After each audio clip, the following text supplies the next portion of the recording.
And just like that, Holden is gone, forever banished to Australia's history books. Australia is a country full of motoring enthusiasts and a rich motoring history. For many decades, we designed and built our own local cars, with racing versions generating enthusiasm and keeping Aussies glued to their TVs on Sunday to see which local muscle car reigned supreme. With the departure of Ford, Holden and Toyota from local manufacturing, a big part of our culture has vanished from the Australian zeitgeist. If, like many, you think BMW, police and government vehicles just look wrong and out of place, then you might be pondering if a return to the glory days is feasible. Could a revival of large-scale manufacturing be possible with a new Australian car? We'll explore this possibility by examining the remnants of our automotive industry, what's changed and what would be required for this to become a reality. It's astonishing to look back as recently as 2006 and see that Holden was exporting engines to Saab, Alfa Romeo, Opel, as well as cars to South America, the Middle East, USA and the UK. 2013 was Australia's year of Carmageddon, culminating in the announcement of Holden and Toyota's withdrawal from local manufacturing. The cause of this demise is the subject of fierce debate and at times politically charged. And thus, we won't delve too far into that aspect, as I don't want this to be the focal point of the video. The Australian dollar at the time of the announcements in 2013 was well over $1 and cited as one of the reasons for the departure. It's worth noting that the Australian dollar is now 66 US cents, which is far more favourable to exporting than before. Other reasons range from the reduction of tariffs on imported cars. The Lima Declaration is sometimes cited as one of the main reasons, wage increases, and the saturation of new car brands in Australia. Free trade agreements made countries such as Thailand our primary source of utes, with all the most popular models now coming from the Southeast Asian nation. These include the Toyota Hilux and Ford Ranger. In the wake of the announcement in 2013, Ethan Motors and Red Automotive went public with plans to restore the industry to its former glory before quietly disappearing without capturing the public's heart or the required capital. There was even an effort to keep the Holden factory going by a Belgian entrepreneur that was swiftly kiboshed by General Motors. The emergence of a new car maker would be a complete backflip on Australia's apparent trend towards deindustrialisation unfolding before us today.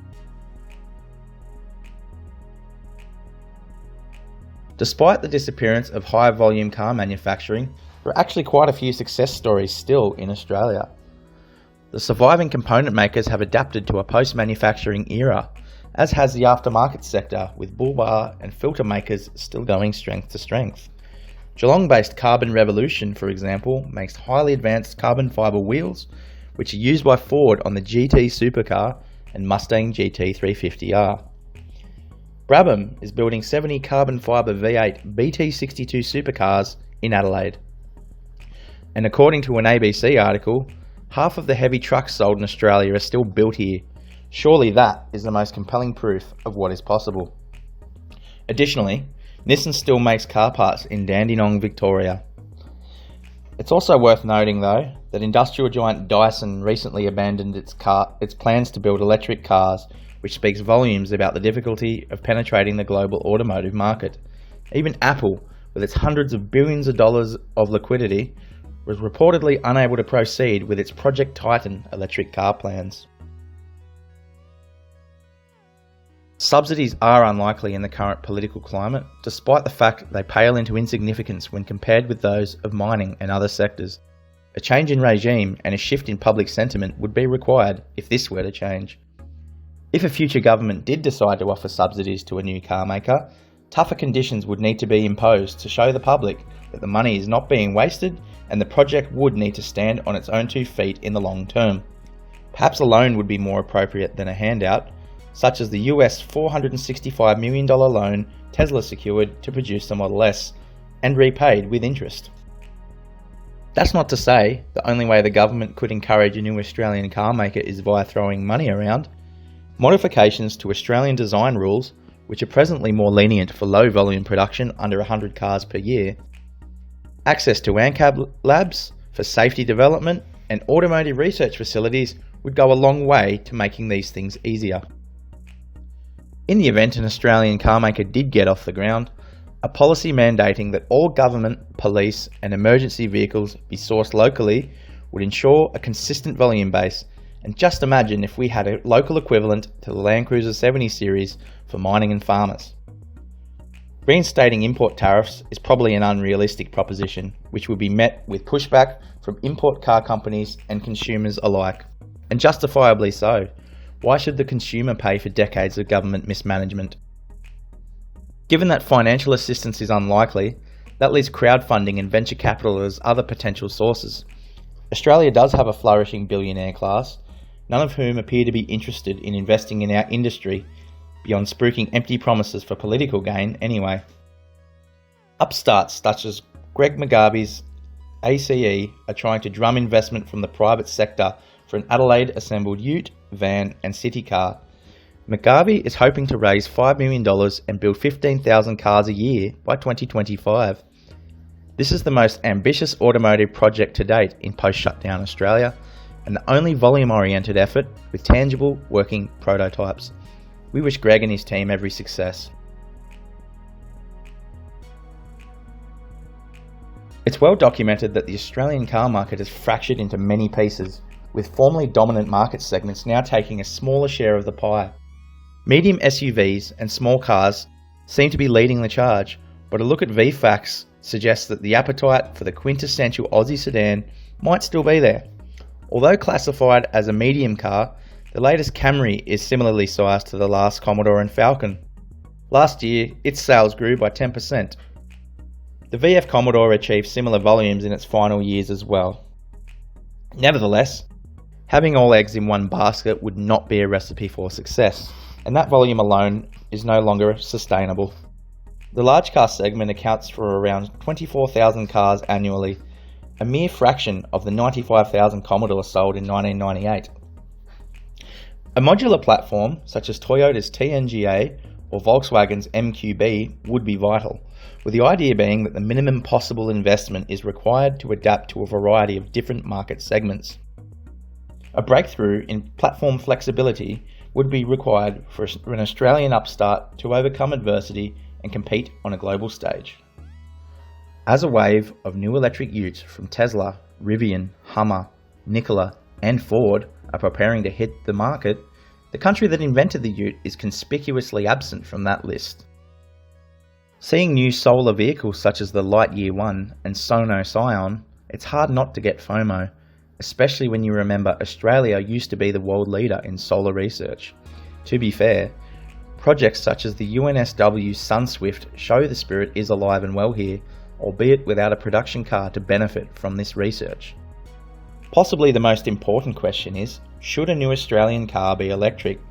A case could be made that an electric car should certainly be part of the equation, but as this currently only accounts for a fraction of a percent of our new car market, a more multifaceted approach would ensure greater chances of success, at least until EVs gain more traction on the market. For an electric startup, capitalising on Tesla's open patents or the development work of another EV upstart could reduce R&D costs and fast-track the road to market. In any case, electrification seems to be a crucial ingredient for success. Six-cylinder and V8 engines are becoming increasingly scarce as a majority of automakers downsize their engines to meet emissions requirements. Perhaps this gap could be exploited by an up-and-coming Aussie with a powerful engine. If you do want a V8 engine, it could well be that the only way to have it is as a plug-in hybrid. LPG could also be a worthy avenue to explore if government incentives could be reinstated here. Notable attributes that have come to define Aussie cars over the years include rough road suitability, low down torque, long distance comfort, toughness, spaciousness and performance. Rear wheel drive, it could be argued, also belongs on that list and could be a point of difference in many potential market segments.